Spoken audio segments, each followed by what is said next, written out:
नारायण सम्पूर्णमा नमस्कार। मैले आज यो विचार सागर ग्रन्थको यो वेदान्तको दर्शनको ग्रन्थ हो। वेदान्त दर्शनको यो निश्चल दासद्वारा रचित यो ग्रन्थमा सम्पूर्ण वेदान्तको निरूपण गरिएको छ। मैले प्रथम तरंगको आरम्भ गर्न लागेकी छु कि यो प्रथम तरंगमा दोहामा बताउनु भएको छ कि म सो मै हुँ, जुन कुरा त्यो मै हुँ भनेर यहाँ बताइएको छ त्यो अन्वय हो। अन्वयले तीनै पदको सम्बन्ध राख्दछ। अन्वय भन्ने चीजले तीनै पदको सम्बन्ध राख्दछ। यस प्रकार महावाक्यको अर्थरूप प्रत्येक भनेको जीवात्मा, प्रत्येक भनेको संस्कृतमा प्रत्येक भनेर आयो भने जीवात्मा हुन्छ र अभिन्न ब्रह्मलाई नै आफ्नो वास्तविक स्वरूप मानिएको छ। अभिन्न ब्रह्मलाई आफ्नो वास्तविक स्वरूप मानिएको छ भन्ने यहाँ देखाइएको छ। अब यही ब्रह्म रूपमा रहेका 8वटा विशेषण छन्। ब्रह्मका यी 8वटा विशेषणलाई विस्तृत रूपमा बुझाइनेछ। अब 1 नम्बर जो सुख रूप हो, जो नित्य छ, जो प्रकाश रूपको छ, जो विभु रूपको छ, जो विभु रूपको छ, जो प्रकाश रूपको छ, जो नाम रूपको आधार भएर रहेको छ, यो नै हामीले जान्न पर्नेछ। र जसलाई बुद्धिले देख्न सक्दैन, जान्न सक्दैन, तर बुद्धिलाई चाहिँ जसले देख्छ, बुद्धिलाई चाहिँ जसले देख्छ, बुद्धिले त्यसलाई जान्न सक्दैन, तर जसलाई बुद्धिले देख्दैन त्यो अन्तःकरण तर ब्रह्मज्ञानीले चाहिँ देख्न सक्छ। जो ब्रह्मज्ञानी छ भने उसले देख्दछ।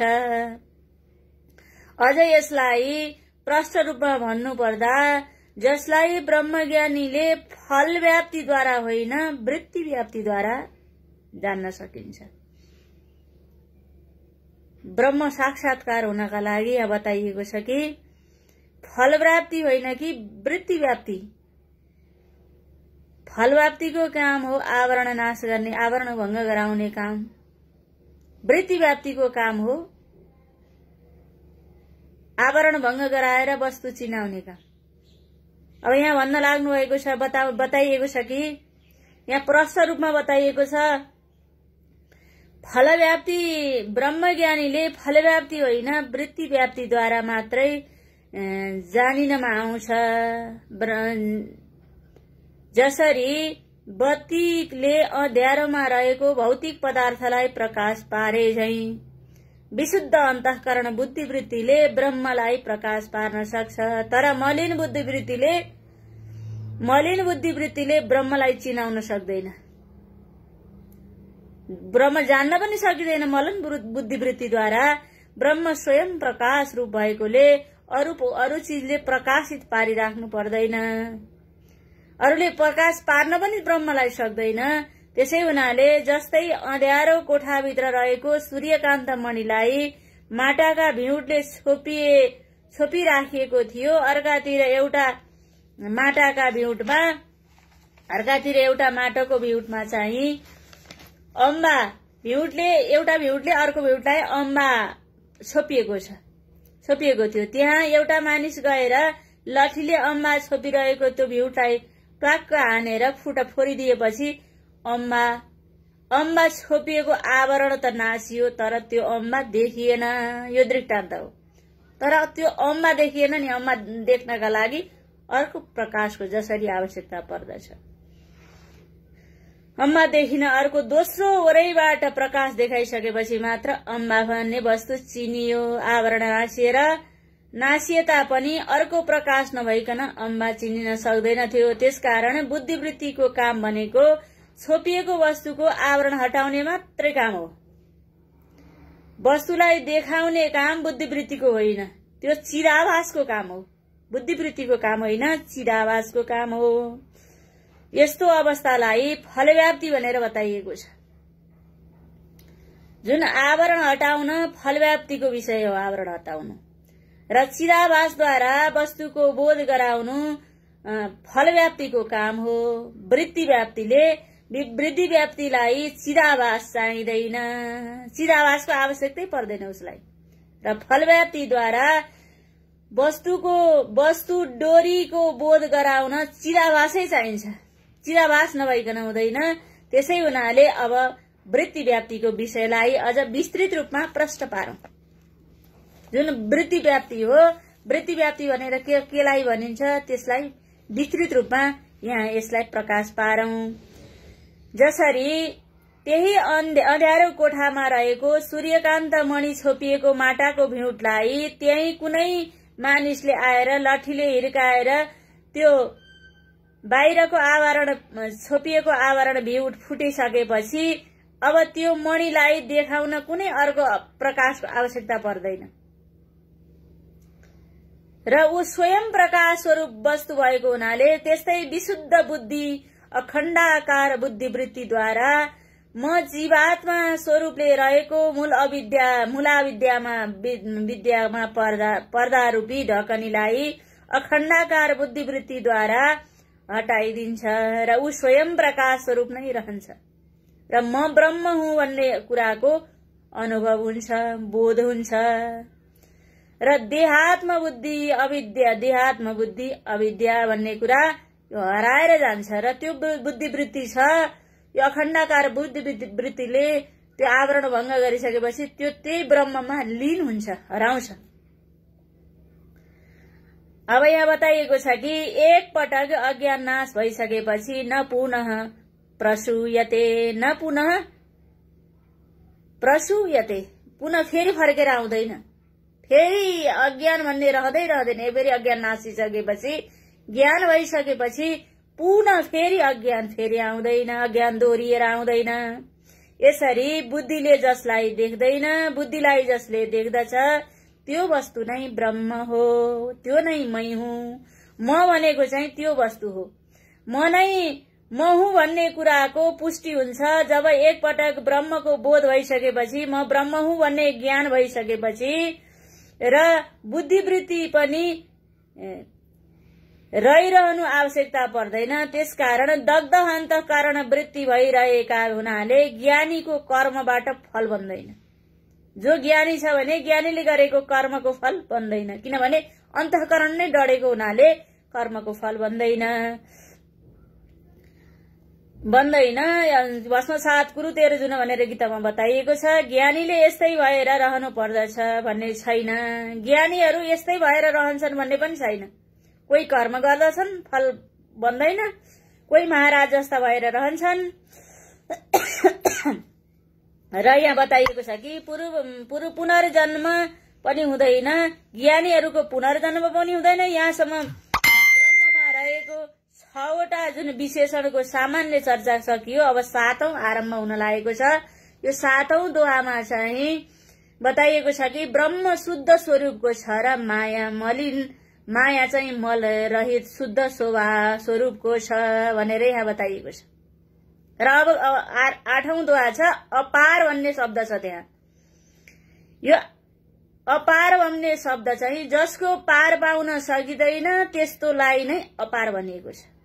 त्यसै हुनाले ब्रह्मलाई अवाङ मनस गोचर भनेर बताइएको छ। अब 8औं नम्बरको दोहामा ब्रह्मको विशेष रूपमा निरूपण गरिएको छ। सुख, नित्य, प्रकाश, विभू, नाम रूपको आधार र बुद्धिको द्रष्टा, शुद्ध र अपार मध्ये पहिलो सुखको यहाँ वर्णन गरिन्छ।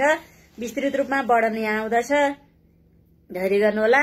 ब्रह्म सुख स्वरूप हो, ब्रह्ममा सुख छ भन्ने होइन, ब्रह्म सुख रूप नै हो। त्यहाँ सुख छ होइन कि ब्रह्म भन्ने वस्तु नै त्यो सुख रूप हो, आनन्द रूप हो। आनन्द ब्रह्मेति बिजानियात भनेर वेदमा बताइएको छ। ब्रह्म भनेको आनन्द नै हो, त्यो आनन्द नै ब्रह्म हो भन्ने जान भनेर बताइएको छ। ब्रह्मलाई आनन्द स्वरूप मान्ने हो भने गौतमको न्याय दर्शन आत्मालाई आनन्द र आत्माको गुण मानेको छ। गौतमले न्याय दर्शनमा ब्रह्मलाई आनन्द गुण छ भन्ने मानेमा यो वेदान्त दर्शन र न्याय दर्शनको मेल खाने हुनाले वेदान्त दर्शनको छुट्टै अर्को अस्तित्व नरहने भयो र ब्रह्मलयका लक्षणमा न्याय मतको अतिव्याप्ति हुन गयो। अतिव्याप्ति भन्नाले के हो त भने आफ्नो कुरा र अर्कोको मतसँग मिल्न जानुलाई अतिव्याप्ति भनेर बताइएको छ र अतिव्याप्ति हुन गयो।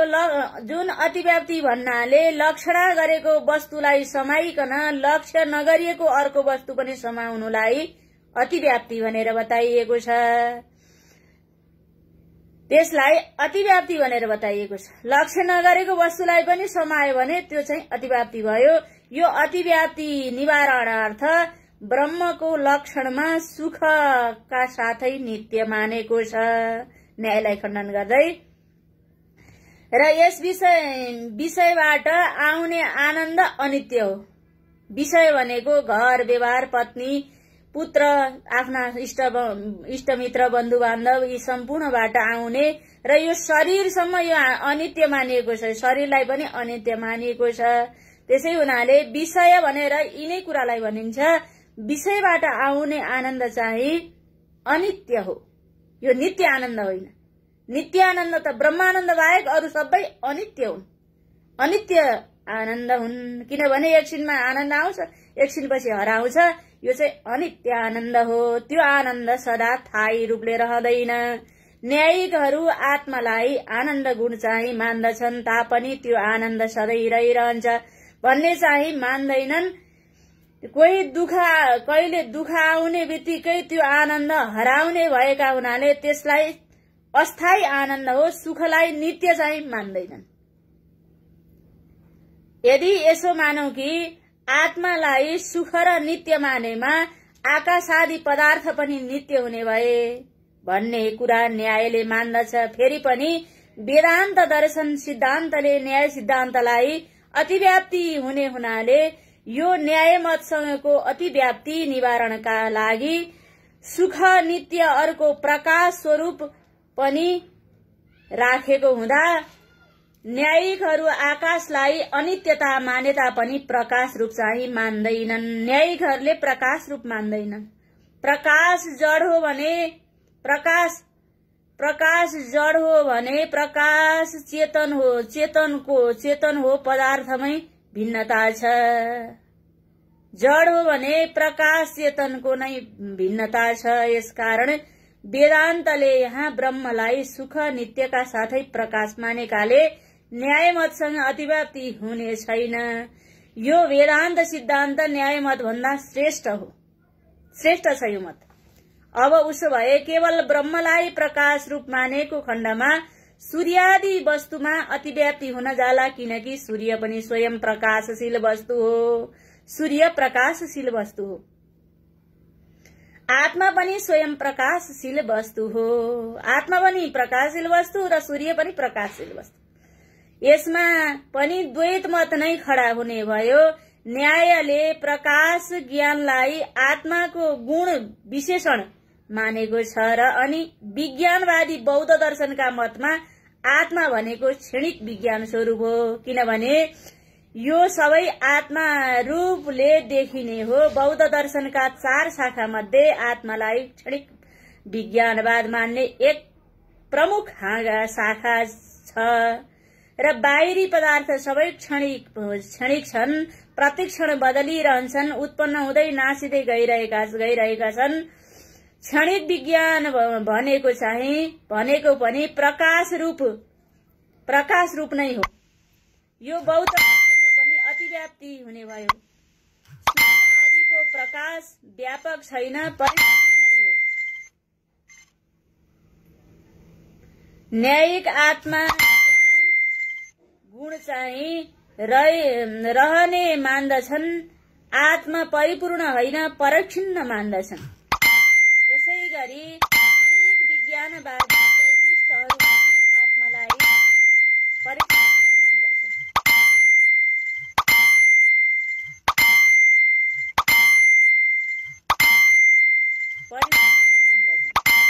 यसरी ब्रह्मलाई प्रकाशका साथै विभु भनिएको छ।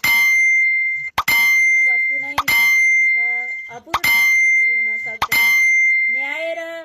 बौद्ध मतमा यो वेदान्त सिद्धान्त अतिव्याप्ति भएन। अब अर्को सांख्य दर्शनले प्रकृतिलाई व्यापक मान्दछ।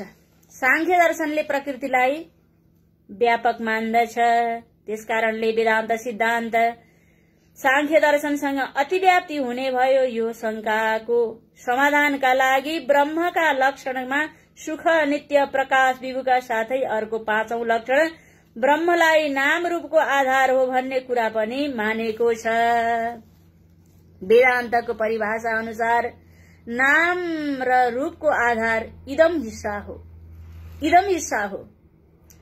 र इदम हिस्सा नै नाम र रूपको आधार हो। इदम भाग चाहिँ ब्रह्म सामान्य भाग हो। इदम हिस्सालाई सतचित भन्दछन्। यो अज्ञानले मायालाई ढाक्न सक्दैन। आनन्द अद्वय भाग मात्र अज्ञानले ढाक्न सक्छ। सांख्यादि मतमा आकाश, प्रकृति आदि प्रधान विभू मान्दछन्, तर नाम रूपको आधार चाहिँ होइन। न्यायिक र कुमारिल भट्टका शिष्य प्रभाकरको मत तैतादि मत आत्मा विभू हो भन्ने चाहिँ मान्दछन्, तर नाम र रूपको आधार चाहिँ मान्दैनन्। यसै गरी सांख्य मतका अनुयायीहरूले पनि प्रकृतिलाई व्यापक हो भन्ने मान्दछन्, तर नाम रूपको आधार चाहिँ मान्दैनन्। यस्तो हुँदा ब्रह्मको लक्षण सुख, नित्य, प्रकाश, विभुका साथै 5औं नाम रूपको आधार वेदान्त सिद्धान्तले पनि मान्ने हुँदा न्याय र सांख्य मतमा अतिव्याप्ति भएन। किनभने अस्ति भाति प्रियम रूपम नाम चेत्यम सपञ्चकम आद्य त्रयम ब्रह्म रूपम जगत रूपम तत्वद्वयम उपनिषदमा भनिएको छ।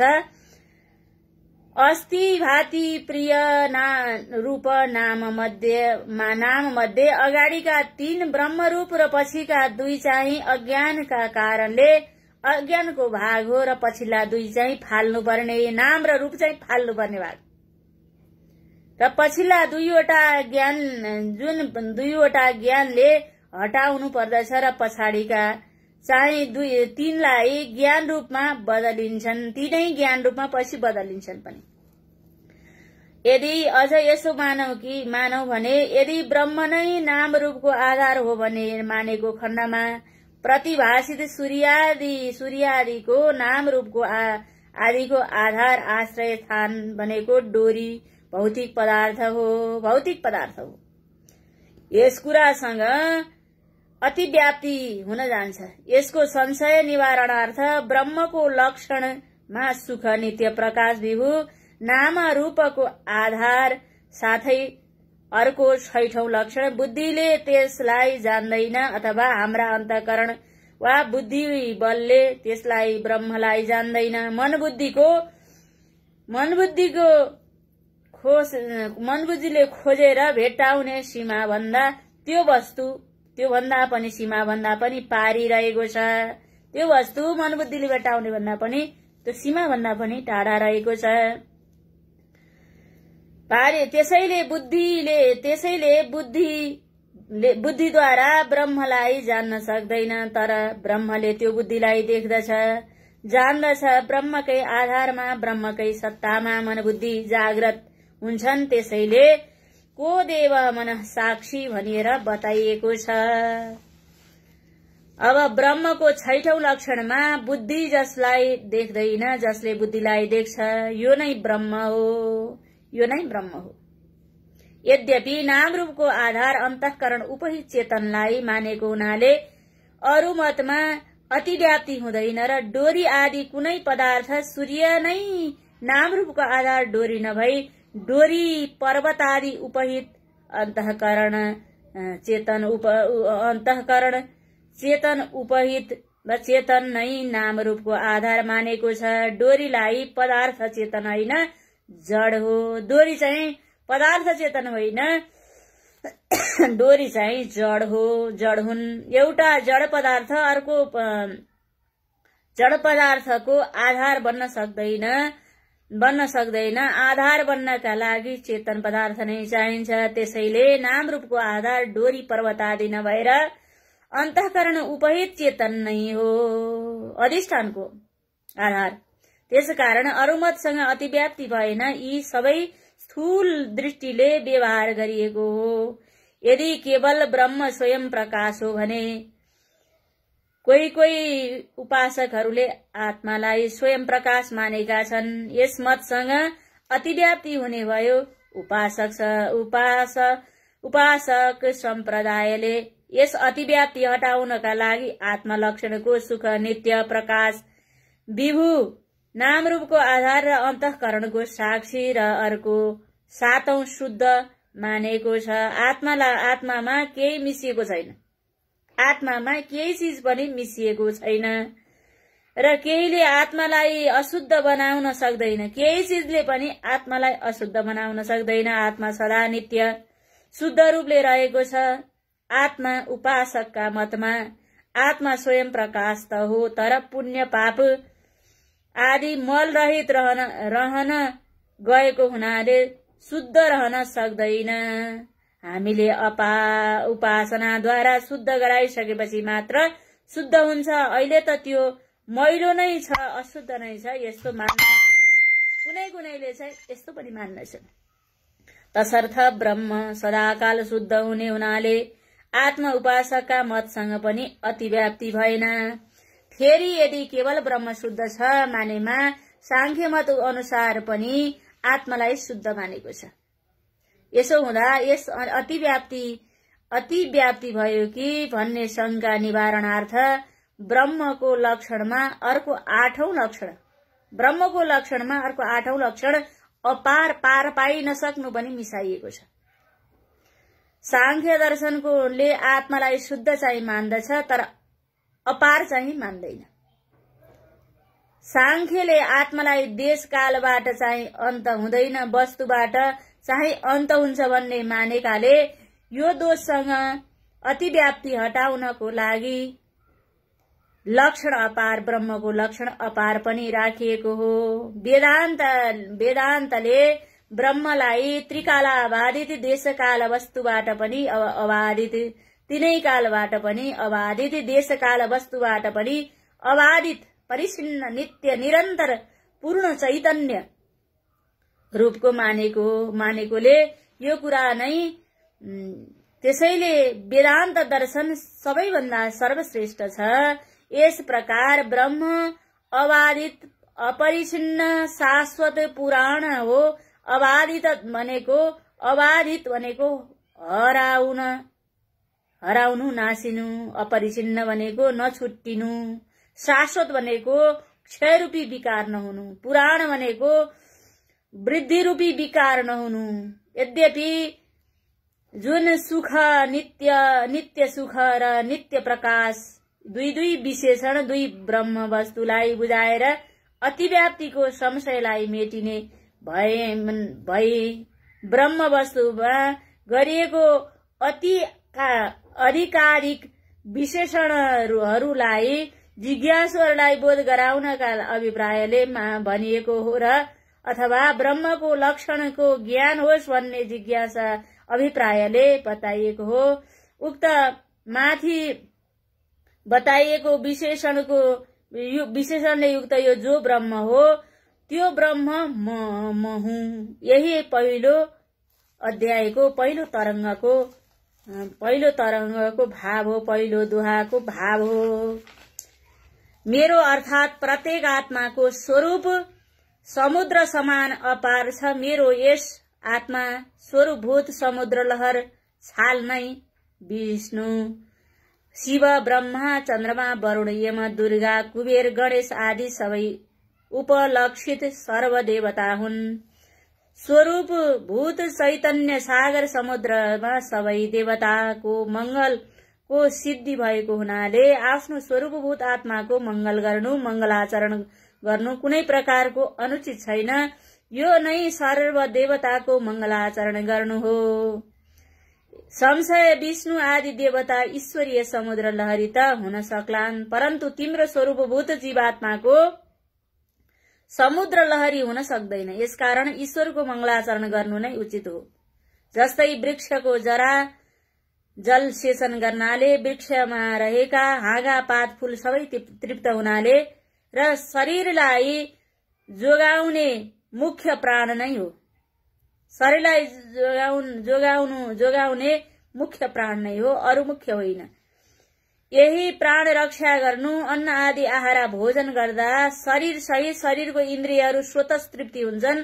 त्यस्तै ईश्वरको मङ्गलाचरण गर्दा सारा ब्रह्माण्डका प्रत्येक आत्मा हुनेका जीवात्मा प्राणीहरू जीव र जगतको मंगल हुने होइन र। यस प्रश्न समाधान गर्दै अब दोस्रो दोहा आरम्भ हुन्छ।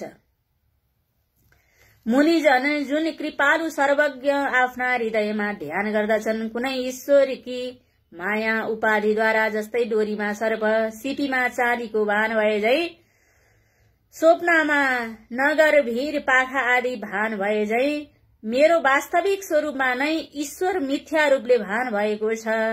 जस्तै एकोहम बहुश्याम, म छु र सबै छन्, म नभए अरू कताबाट हुने। यसकारण मेरो मङ्गलाचरण नै ईश्वर आदि सबै देवताहरूको मङ्गलाचरण सिद्धि हुने कुराको पुष्टि हुन्छ। किनकि जो वस्तु जसमा कल्पित छ ऊ वस्तु उसैको स्वरूप हुने हुनाले यो नियम अनुसार ममा नै कल्पित अनन्त ब्रह्माण्ड रूप यो जगत अनि ममा नै ब्रह्म ज्ञान भएपछि अन्त्यमा ममा नै विलीन हुने हुँदा मेरो मङ्गलाचरण गर्नु उचित हो। मेरो नै मङ्गलाचरण गर्नु उचित हो। मेरो नै मङ्गलाचरण गर्नु उचित मानिएको छ। शंका, अब एउटा शंका हुन लागेको छ। यहाँ शिष्यले शंका गर्नुभएको छ। ईश्वर शुद्ध ब्रह्ममा अध्यस्त अर्थात कल्पित भए तापनि तिम्रो स्वरूप प्रत्येगात्मा जीवमा कल्पित होइन, अर्थात जीव ईश्वरको अधीनमा छ, ऊ स्वतन्त्र छैन, ईश्वर भन्दा सानो पनि छ। ईश्वर शासक हो भने जीव चाहिँ शासित छ। ईश स्वतन्त्र रमते लुता कीट इवेक्षया, कर्तुम अकर्तुम अन्यथा कर्तुम समर्थ ईश्वर। यस्तो अधीनमा परेका जीवले ईश्वरको नै मङ्गलाचरण नगरी कसरी पार तर्दछन्, यस संशयको समाधान स्वरूप चतुर्थ दोहाद्वारा स्पष्ट गरिएको छ। जस्तै डोरीको अज्ञानले डोरीमा कल्पित सर्प डोरीको ज्ञान नहुन्जेलसम्म मात्र देखिने हो, रहने पनि हो। डोरीको ज्ञान भइसकेपछि सर्पको भ्रम हराए झै ब्रह्म स्वरूप आत्माको कल्पित जगत, आत्मामा कल्पित जगत ब्रह्म ज्ञान भइसकेपछि कारण सहित त्यो जगतको भान आत्मामा नै विलीन हुन्छ। यसकारण म नै स्वयं शुद्ध अधिष्ठान स्वरूप आत्मा हुँ। स्वयं म भनुन्जेलसम्म पनि आफ्नो भान म हुँ भन्ने भान रहन्जेलसम्म पनि अंशंशी भाव, विकारी भाव र उपासक उपास्य भाव आदि कुनै रीतले पनि भेद थिएन तापनि सूक्ष्म भेदले अशेष भएकै हुन्छ। निर्विकल्प ब्रह्मबोधले मात्र सम्पूर्ण भेद दोष नष्ट हुन्छ। पूर्व पक्षीको दृष्टिमा भेदको अभाव कार्यरूप, प्रकाश सत्व रूप, आधेयत्व रूपबाट मध्य प्रकाशको परतन्त्रता नै हो, अर्थात कारणको अधीनता, प्रकाशको अधीनता, दोस्रो वस्तुबाट हुने अधीनता, तीनवटा परतन्त्र हुन्। यी परतन्त्र मध्ये बीचको जुन प्रकाशको अधीनता रूप परतन्त्र हुन सक्दछ, त्यसकारण नै यी तीनै परतन्त्र रहित हो भन्ने कुरा पहिल्यै सूचना गरिसकिएको छ। यस प्रकार मेरो प्रत्येक आत्माको मंगल हुनु नै शुद्ध ब्रह्मको मंगलाचरण हो। अब संशय, फेरि अर्को संशय उठ्यो। तिम्रा परम्परागत गुरुको सम्प्रदाय इष्ट देवता भगवान श्रीराम हुन्। तिनको त मंगलाचरण, ती रामको त मंगलाचरण, श्रीरामको त मंगलाचरण गर्नु पर्थ्यो होइन त भन्ने प्रश्न समाधान गर्दै अर्को 5औं दोहामा भन्नुहुन्छ। जुन राम जान्न चिन्न प्राप्त गर्ने सुकृति जन पुण्यात्मा रामको निष्काम भावले भजन सेवा गर्दै जाँदा ती रामजी पछि मेरै आत्मा स्वरूपका रहेछन् मेरो आत्मा राम र मेरो आत्मा रामजी रहेछन् भन्ने कुरा जानेपछि म कसलाई प्रणाम गरौं? मदेखि भिन्न अरू कुनै पनि वस्तु छैन। यसकारण मंगलाचरणमा कुनै देवताको पनि प्रणाम नराखिएको हो। यो माम पश्यति सर्वत्र सर्वम च मै पश्यति गीताजीमा भनिएको छ। अथवा जुन परब्रह्म प्राप्त गर्ने इच्छा गरेर सुकृत जनहरू रामचन्द्रको निष्काम सेवा गर्दछन् उनै परमात्मा श्रीराम मेरै आत्मा स्वरूप हुन् भन्ने यस्तो पारमार्थिक यथार्थ ज्ञान भएपछि सबै पदार्थहरूको अधिष्ठान शुद्ध चेतन अद्वैत स्वरूप मैले कसलाई प्रणाम गर्न मिल्छ र? आफूदेखि अतिरिक्त दोस्रो वस्तु कोही केही छैन। त्यसकारण यस ग्रन्थमा कल्पित कुनै देवता विशेषको मंगलाचरण भएन र दोहाको भाव पनि यही हो। अब अनुबन्ध सामान्य निरूपण, अनुबन्धको सामान्य निरूपण यहाँ गरिएको छ।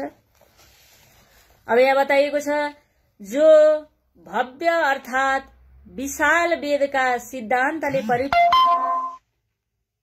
जसको गहिराईको अन्त्य छैन, अत्यन्त गहिरो छ, त्यस महान विचार सागरको वर्णन म गर्दछु। हे धीर पुरुषहरू हो, यो विचार सागर नामक ग्रन्थले देखेर पढिसकेपछि अत्यन्तै गम्भीर भई यस ग्रन्थलाई गुरुका साथमा रहेर अध्ययन गरेपछि पक्कै पनि हजुरहरू प्रसन्न हुनुहुने नै छ।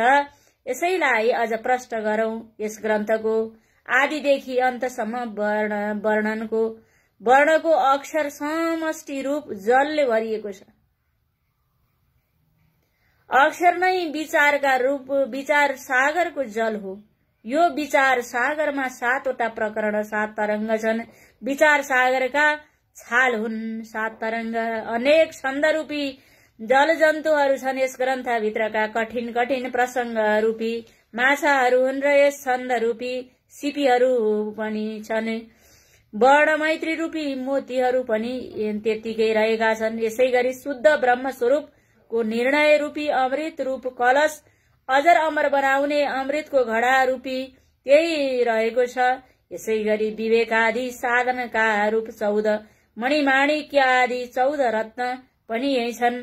जिज्ञासुहरूले बुद्धि रूपी नौका, अभ्यास रूपी पवन, बतास, श्रोत्रिय ब्रह्मनिष्ठ गुरु नै सागर तार्ने माझी हुन्। अज्ञानबाट खडा भएको यो संसार नै दुःखको सागर हो। यो दुःख सागर रूपी अर्को देश पारी पुगी मोक्ष रूप स्वदेश पुग्ने इच्छा राखेर मोक्ष रूप तीव्र श्रद्धायुक्त ज्ञानको साधनद्वारा संसार सागर पार तरी स्वदेश रूपी आफ्नो आत्मा स्वरूपमा स्थित भई मोक्ष फल प्राप्त हुनु लक्ष्य हो। यसैको नाम विचार सागर नामको ग्रन्थ हो। अब अर्को दोहा नम्बर 7 टीका। यद्यपि अद्वैत वेदान्तको बोध गराउनका लागि सूत्र, भाष्य, वार्तिक आदि देववाणी, सुरवाणी संस्कृत भाषामा रचना गरिएका अनेकौं ग्रन्थ छन् तापनि ती सबै संस्कृत भाषामा भएका हुनाले ती ग्रन्थहरू मन्द बुद्धि भएका पुरुषहरूका लागि बोध हुँदैन, किनकि उनीहरूमा व्याकरणको ज्ञान छैन। यसकारण साधारण मानिसले जुन भाषामा बुझ्दछन् त्यही भाषामा रचना गरिएका ग्रन्थहरू पनि निष्फल हुन सक्दैनन्। मानिसले जुन भाषामा बोल्दछ, चलेको छ, त्यही भाषामा रचित वेदान्तको ग्रन्थद्वारा ज्ञान भई जीवले मोक्ष गति प्राप्त गर्दछ। भाषाले ब्रह्म ज्ञान गराउन केही फरक पर्दैन।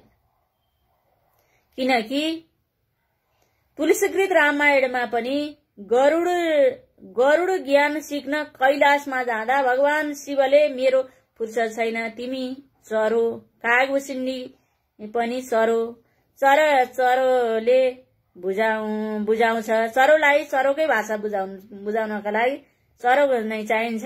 तिमी नीलगिरी पर्वतमा रहेका कागभुसुण्डीसँग गएर पढ भनेपछि कागभुसुण्डी कहाँ गएर कागभुसुण्डीले पढाए। कागभुसुण्डीले 4 वेद 18 पुराण सबै गरुडजीलाई पढाए। जस्तै मुझमे समुझै खग खगही कै भाषा उत्तरकाण्डमा बताइएको छ। संस्कृत ग्रन्थबाट ज्ञान लिन जसको बुद्धि समर्थशाली छैन उसको हितको लागि भाषा ग्रन्थको आरम्भ सफल छ। संस्कृत सूत्रमा रचिएका षड्शास्त्र षड्दर्शन अनेकौं ग्रन्थहरू छन्। यसमा पनि ब्रह्म तत्वलाई बोध गराउने वेदव्यासद्वारा रचना गरिएको ब्रह्मसूत्र, त्यसको मर्म प्रष्ट्याउन आद्य शंकराचार्यद्वारा भाष्य गरिएको मूलगत पदको विशेष वर्णन गरिएको ब्रह्मसूत्र शाङ्कर भाष्य महत्वपूर्ण मानिन्छ। अझ भाष्यहरूमा पनि उत्कृष्ट सुरेश्वराचार्यद्वारा भाष्यमा विसङ्गत रहेका उक्त अनुक्त आदि विरुद्ध धर्म भएका अनेकौं वाक्य पदहरूलाई अर्थ्यायी श्लोकबद्ध रचना गरिएको वार्तिक ग्रन्थ मुख्य मानिन्छ। यस्ता अनेकौं अमूल्य ग्रन्थहरू संस्कृत भाषामा नै भएकाले साधारण पुरुषले वेदान्त बोध गरी मोक्ष दिनु यो विचार सागर ग्रन्थ भाषामा रचना गरिएको हो। भाषा ग्रन्थ बुझेमा जानेमा पनि जीवको मोक्ष हुन्छ। संस्कृत ग्रन्थ पढिरहनु पर्दैन भन्ने कुरा यो दोहाको आशय हो। अर्को दोहा नम्बर 8। भाषामा अनेकौं ग्रन्थ छन्। हुन त भाषाका अनेकौं ग्रन्थ छन् तापनि विचार सागर नपढिकन अरू भाषाका अध्ययनले मात्र सम्पूर्ण सन्देह हट्दैन। किनकि यसमा यो कारण छ कि अनेक ग्रन्थ श्रवण गरे भाषामा अनेक ग्रन्थ रचना गरिएका छन्। ती ग्रन्थहरू वेदान्तको ज्ञान गराउने प्रक्रिया कुनै कुनै अंशमा मात्र परेका छन्। वेदान्तका ज्ञान गराउने अंश कुनै कुनै अंश मात्रै परेका छन्। त्यसैले वेदान्त शास्त्र अनुसार श्रवण गरेर पनि त्यसमा रहेका यथार्थ कुरा ग्रहण नगरेको देखिन्छ। केही अंश शास्त्र सम्मत छ भने केही अंश शास्त्र विरुद्ध भएकाले वेदान्तको प्रक्रिया नपुर्याई रचना गरिएका त्यस्ता ग्रन्थ पढेर सम्पूर्ण सन्देह रहित ब्रह्मको बोध हुन सक्दैन। यो विचार सागर चाहिँ वेदान्त शास्त्रको नियम अनुसार रचना गरिएको छ। कुनै स्थानमा कुनै कुरा पनि वेदान्त सिद्धान्तको प्रतिकूल छैन। सर्वथा शास्त्र अनुसार नै छ। ब्रह्मज्ञान प्राप्त गर्न उपयोगी साधन हो। यसमा वेदान्त सम्बन्धी पद पदार्थको निरूपण विस्तृत रूपले गरिएको छ। यसकारण यो ग्रन्थ अरू भाषा ग्रन्थ सरह मात्र नभएर सम्पूर्ण भाषा ग्रन्थहरू मध्येमा सर्वश्रेष्ठतम छ। अब दोहा नम्बर 9 नम्बर टीका। अधिकारी सम्बन्ध विषय र प्रयोजन यी 4 कुरालाई अनुबन्ध चतुष्टय भनेर बताइएको छ। अनुबन्धलाई नजानिकन विवेकी पुरुष ग्रन्थमा प्रवृत्त हुँदैनन्। तसर्थ अनुबन्ध चतुष्टयको विवेचना गरिन्छ। अब दोहा नम्बर 16-10 दोहा 11 मा टीका गरिएको छ। अधिकारी सम्बन्ध विषय र प्रयोजनलाई श्रेष्ठ कविजनहरू अनुबन्ध चतुष्टय मान्दछन्।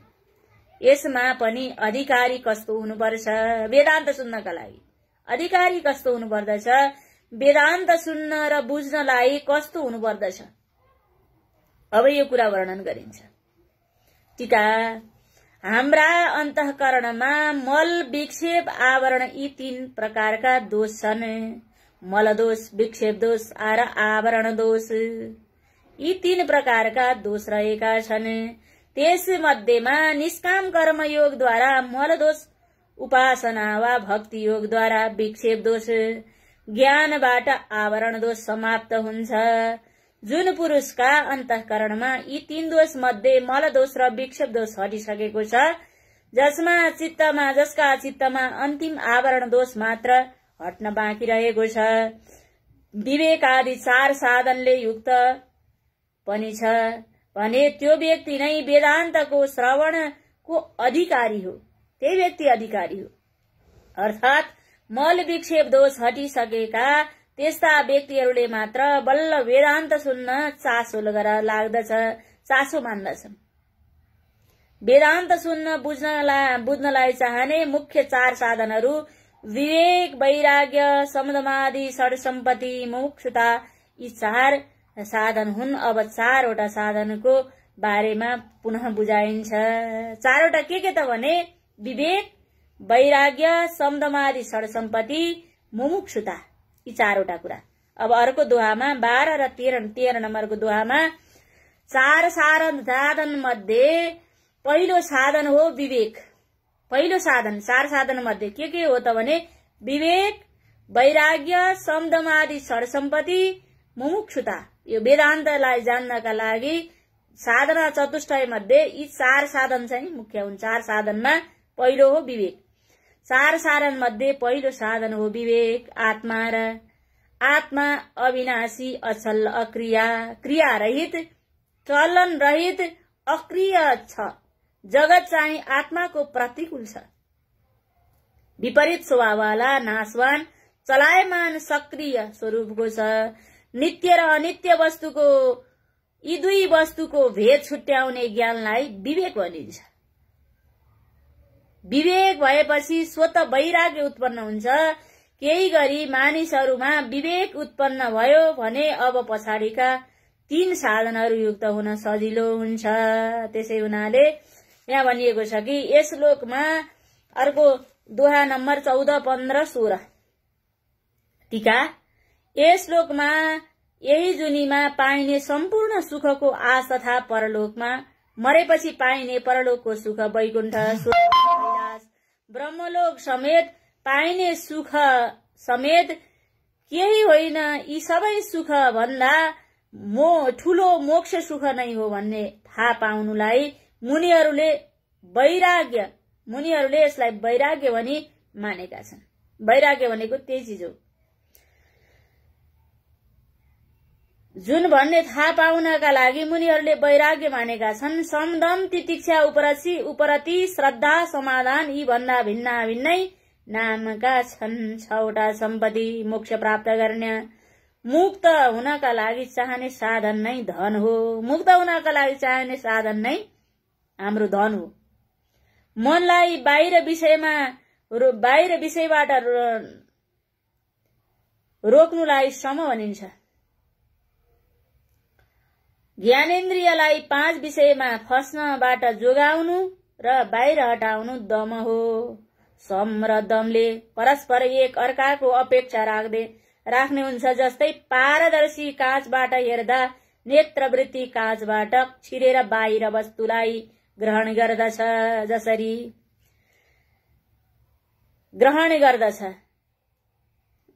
बाहिर पछाडिपट्टि जसरी बाहिर वस्तुलाई ग्रहण गर्दछ, जसरी यही काँचलाई पारो पछाडिपट्टि पारो दली हेर्दा नेत्रवृत्ति सिसाबाट बाहिर नछिरी यता आफ्नै मुखपट्टि फर्कन्छ। यदि पारो दलिएन भने त्यो मुखबाट बाहिरपट्टिको संसार देखिन्छ। यदि त्यो सिसामा पारो दलियो भने त्यो सिसाबाट आफ्नै मुख देखिन्छ। त्यो आफैपट्टि फर्कन्छ, आफ्नै मुख देखिन्छ। हाम्रो बाहिरी अनुहारको ज्ञान हुन्छ। त्यसै हुनाले ऐना भन्दा उतापट्टिको भाग देखिँदैन। विषय भनेको सडक हो वा बाटो हो। 5 विषय भनेको पञ्चतन मात्रा, सूक्ष्मभूत।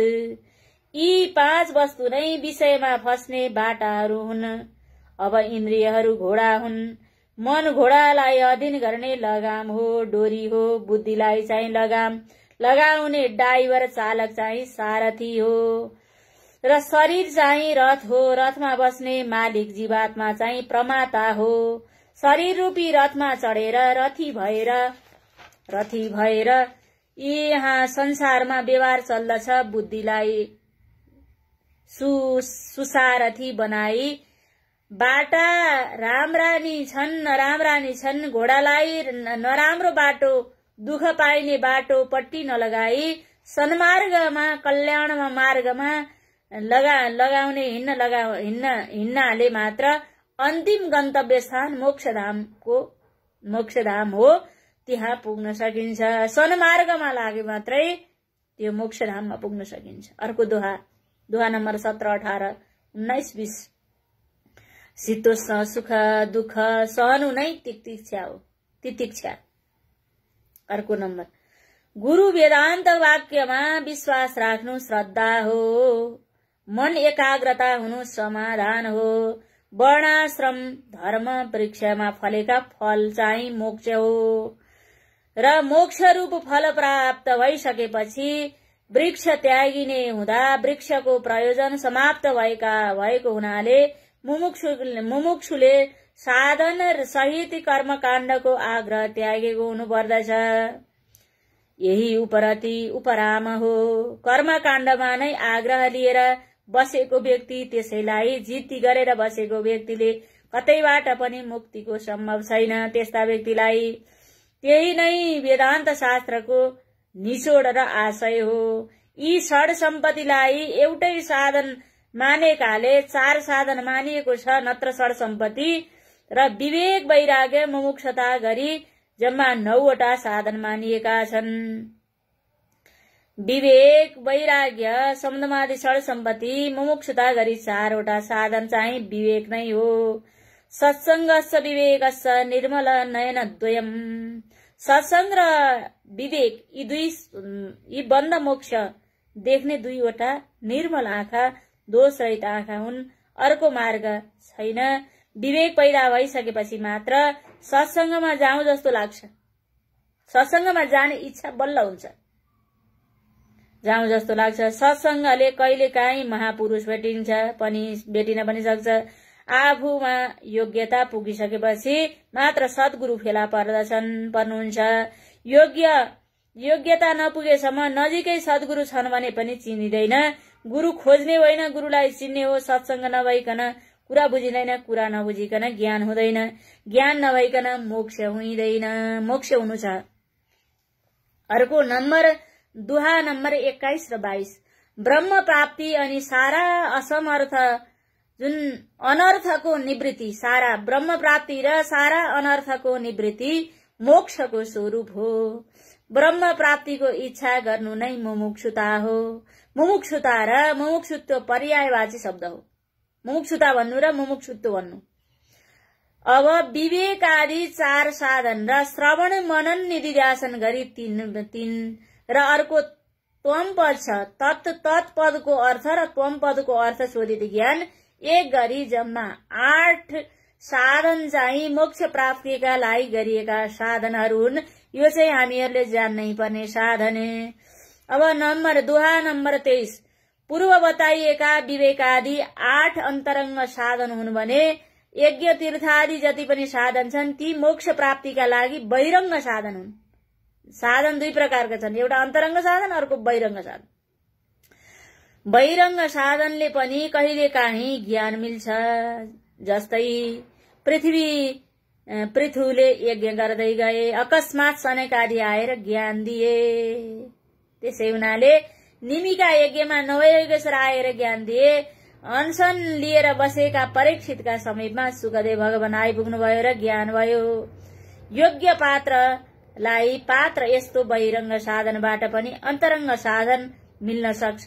तर जिज्ञासुले चाहिँ परम कर्तव्य चाहिँ यो हो र हो कि थाहा शास्त्र जुन शास्त्रमा वर्णन गरिएको बहिरङ्ग साधनलाई गौण मानि त्यागी अन्तरङ्ग साधनको अनुसरण गर्नु मुख्य मानिन्छ। किनभने जसलाई श्रवण गर्ने बित्तिकै मनन र निधिध्यासनद्वारा ज्ञान रूपी प्रत्यक्ष फल प्राप्त हुँदा यसलाई अन्तरङ्ग भनेको भित्री साधन भनिएको हो। विवेक आदि 4 साधनले वेदान्त श्रवणमा नै उपयोग हो। किनभने विवेक आदि साधन नभई बहिर्मुखी व्यक्तिहरूको लागि वेदान्त श्रवण साधन बन्न सक्दैन। वेदान्त श्रवण साधन बन्न सक्दैन। श्रवण नभई मनन र निधिध्यासन हुने कुरै भएन। त्यसैले श्रवण मनन र निधिध्यासन नै ब्रह्मज्ञान प्राप्त गर्न हुने हुँदा जुन श्रवण मनन निधिध्यासनद्वारा नै ब्रह्मज्ञान प्राप्त हुने हुँदा श्रवण मननको उपयोग शास्त्र सम्मत छ। आखिर मुमुक्षुले तत्पद र तमपदको अर्थ ज्ञान बिना अभेद ज्ञान प्राप्त हुने छैन। यसरी विवेक आदि 4 साधन, श्रवण आदि 4 साधन गरी जम्मा 8 साधनलाई ज्ञान प्राप्त गर्नका लागि उपयोग गर्नु मुख्य कुरा मानिएको छ वेदान्त दर्शनमा। ज्ञान अथवा श्रवणमा जस्तै प्रत्यक्ष फल छैन, तथापि अन्तःकरणको शुद्धि रूपी फल मिल्ने हुनाले यज्ञ तीर्थादिलाई कर्मलाई ज्ञानको बहिरङ्ग साधन मानिएको हो। यद्यपि कर्म चाहिँ संसारको साधन हो, त्यसबाट अन्तःकरण शुद्ध सम्भव छैन तापनि फलेच्छु सकामी पुरुषका लागि पुनर्जन्मको फल संस्कारिक साधनबाटै प्राप्त हुने हो। यो निष्कामी पुरुषहरूका लागि अन्तःकरण शुद्ध भएपछि ज्ञान प्राप्त भएर मोक्ष फल मिल्ने हुनाले यज्ञ तीर्थादि कर्म यज्ञादिलाई ज्ञान प्राप्तिको बहिरङ्ग साधन मानिएको हो। अब विवेक आदि अन्तरङ्ग साधनका विशेषता श्रेष्ठताको वर्णन गरिन्छ। बहिरङ्गको तात्पर्य टाढाको भन्ने, अन्तरङ्ग चाहिँ नजिक हो भन्ने अभिप्राय हो। कर्म यज्ञ कर्म यसका साधन त्रिपुत्र धन आदि त्यागेर निर्लिप्त भएर रहने व्यक्ति नै ज्ञानको अधिकारी हुन सक्छ। यज्ञादि कर्मलाई गौण र सत्संगलाई मुख्य मान्ने व्यक्ति नै खास ज्ञानको अधिकारी हो। यज्ञादि कर्मबाट ज्ञान प्राप्त गरी मोक्ष प्राप्त गर्ने सम्भव छैन। ज्ञानेच्छु व्यक्ति कर्मकाण्डबाट टाढा रहनु नै उत्तम मानिन्छ।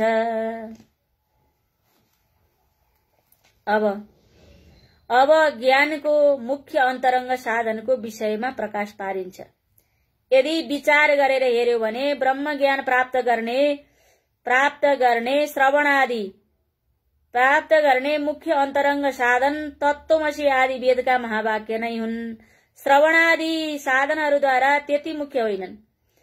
युक्तिपूर्वक वेदान्त वाक्यको तात्पर्य निश्चय रूप श्रवण नै मुख्य हो भन्ने कुरा बताइएको छ। जीव र ब्रह्मको अभेद सिद्ध गर्ने सारा भेद र बाधा उत्पन्न गरी त्यस वस्तुको निराकरण गर्ने युक्ति बुद्धिबाट अद्वितीय ब्रह्मको चिन्तन नै मनन हो। असम्भावना र विपरीत भावना, यसको व्याख्या भोलि गरिनेछ। जय श्री राधे, जय श्री कृष्ण, जय पूर्ण ब्रह्म।